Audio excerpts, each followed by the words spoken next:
how to improve their social quotient, because I feel this social quotient is very important. Some people, again, now some people don't know how to relate with other people.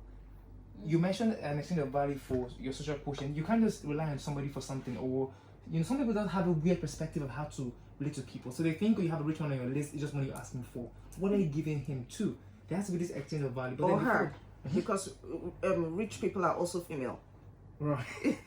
That's true. Yeah, okay. So I couldn't miss that opportunity, right, because I'm female. All right. That being said, the Bible says something. To have a friend, you must also show yourself friendly. You cannot just be stiff and be angry with the world, quote and unquote, and then assume that people are just going to like you and just say, this is how I am. This is how you are. What does that mean?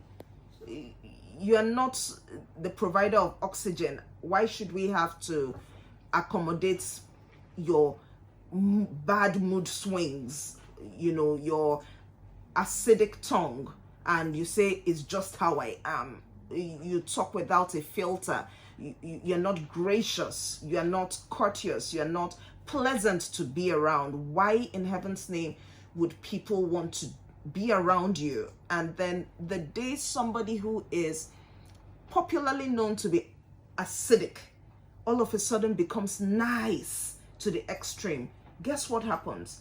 The average one of us, our antennas go up, because we know they just want something. That momentary niceness is because they want to take something from us.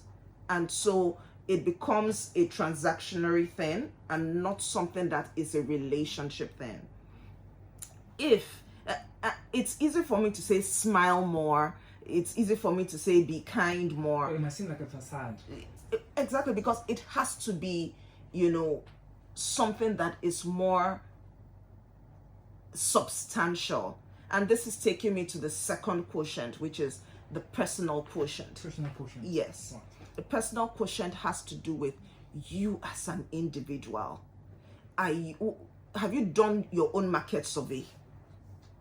Have you found a way to ask people, both friends and random people who are not your friends, who are not emotionally invested in you, who are more inclined to say, oh, you're such a nice person? You can ask independent colleagues, you can ask your friends to get information about your reputation, your persona from other people. You must be self-aware. There must be something that you should be able to look at and say, I'm not doing very well on the patient's beat, because I'm getting feedback that I'm snapping at people carelessly. Nobody likes being snapped at. Do you like being snapped at? No. So we must get the information. We must be aware how to improve the quality of who we are, to make sure that we are balanced. We can't just continue to, what's the word now, go through life wishing and assuming that everything just magically happens. It doesn't magically happen. There's a lot of hard work, a lot of intentionality, a lot of deliberate tweaking of ourselves in what we do, in how we appear, in how we relate to people. You can tell somebody, oh, shut up. And you can tell the person, please, just a moment, let me just quickly write something. Bottom line is that what you wanted was a moment of silence in order to do something. Now, in our personal quotient, it is our responsibility as it regards and relates to generating wealth, financial planning, to get these competencies. We are not going to wake up one morning and be smart about our monies. There are very few people that just wake up and they are smart. And trust me, they don't just wake up. It means that maybe they've been in an environment where they have seen it and they have acquired those habits without even being aware. But the truth remains that we must be intentional to pursue after the skill sets with which to manage wealth and even identify opportunities.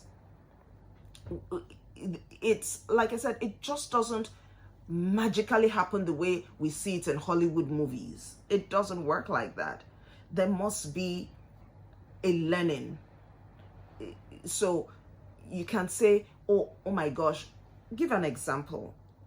I don't really consider that I was a strong math student. How do you tell somebody who was not a strong math student, and I ended up working in financial services for the bulk of my career? It doesn't add up, but I built the skills. I had to learn. I had to get comfortable with numbers, big numbers while at it. Fortunately, in career, you're no longer writing Jambo, you're no longer using Pythagoras theorem. They are what do you call it? You either use Excel spreadsheets, you use calculators, HP12C, there are all sorts of tools. But even at that, you must still have some measure of competence when you look at something and say, this spreadsheet doesn't, why is this calculation looking funny? So you have relied on a tool, but you can also say that based on your own personal development, you are able to say, you check the formula behind and say that the dot was 1-0 behind or 1-0 ahead, that type of thing.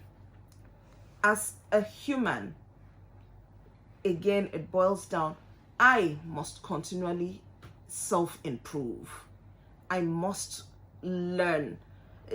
A lot of people want to make money the big way, but have we ever wondered how come no matter how tush and amazing the big way is, Lagos Island markets, trade fair markets, Idumagbo markets, Alaba International market, all those Onyingbo markets, Kobo market, they are still thriving year in, year out. Huge businesses have come and gone, but those retail 10 naira, 100 naira margin markets are still there.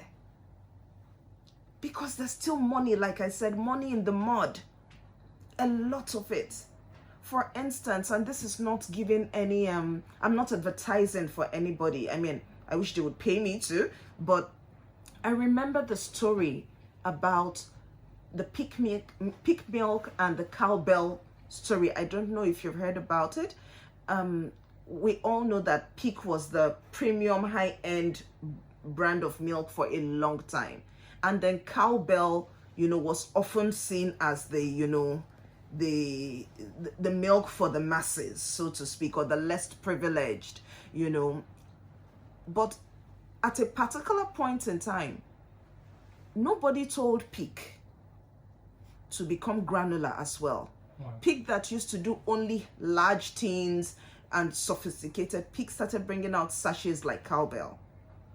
Then they realized, maybe late, but they realized much later that the amount of money that Cowbell was making off sachets, when you go to hotels then, they're not going to put a whole tin of milk.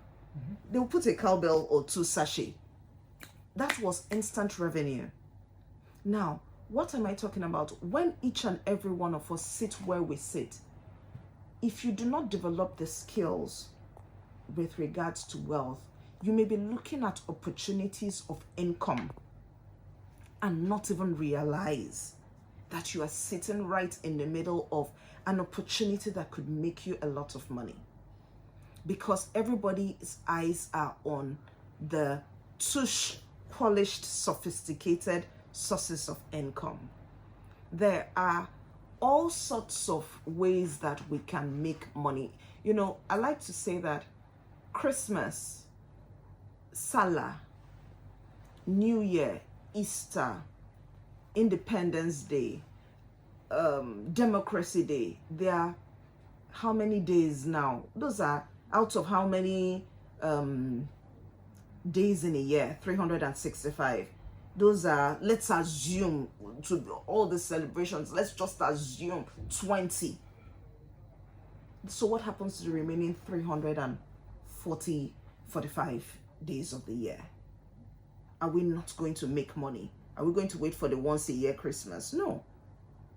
Because those ones come once a year. Oh, see, I think for sharing with us, if you just go there, see like 103, the one that I'd like us to take a quick break. We've explored 2 quotients already, the social quotient as well as a personal quotient. We have 2 quotients more to go before it's 12 p.m. So I think just song by Pink titled Just Like Fire. I'll be right back.